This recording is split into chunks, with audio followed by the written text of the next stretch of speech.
हरे कृष्णा। अब से 500 वर्ष पहले भक्तिकालीन युग में जो झुंड के झुंड भक्त आए थे, उन्हीं में एक जलाराम नाम जी के भक्त हुए हैं।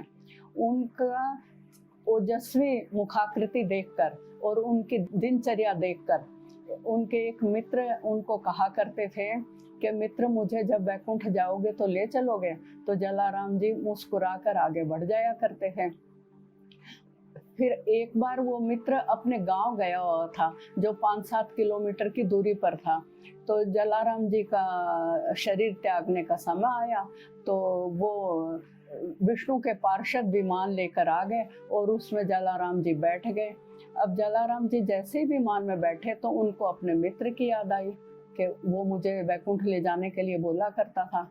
तो विष्णु के पार्षद तो अंतर्यामी होते हैं, तो वो तुरंत उन्होंने ले जाकर उस गांव में उस मित्र के घर के बाहर विमान खड़ा कर दिया और जलाराम जी ने आवाज दी, मित्र आओ, मैं वैकुंठ जा रहा हूँ।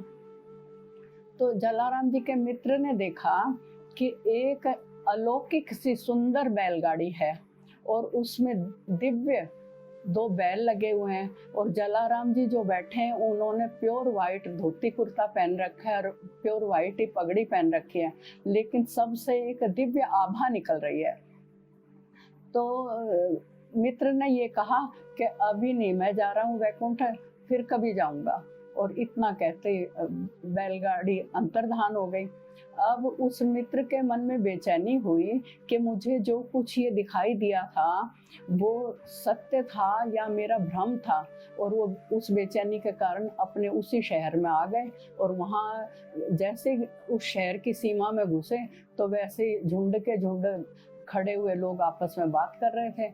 तो वो उनके पास गए और जाकर बोले, क्या हुआ? तो बोले, जलाराम जी ने अब शरीर त्याग दिया। तो इस बात को सुनते ही वो मित्र एकदम लगा के बेहोश हो जाएगा और वो जमीन में बैठ गया और उसने सिर पीट लिया कि मैं वैकुंठ जाते जाते रह गया। अब उस मित्र जलाराम जी के मित्र की इतनी ही सुकृति थी कि वो बैलगाड़ी और बैल और जलाराम जी को देख सका, लेकिन उसको ना तो विमान दिखाई दिया ना विष्णु के पार्षद दिखाई दिए और इतनी भी उसकी पात्रता नहीं थी कि वो वैकुंठ जा सकता।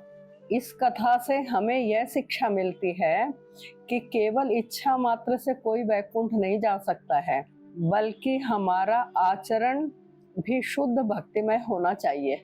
हरे कृष्णा।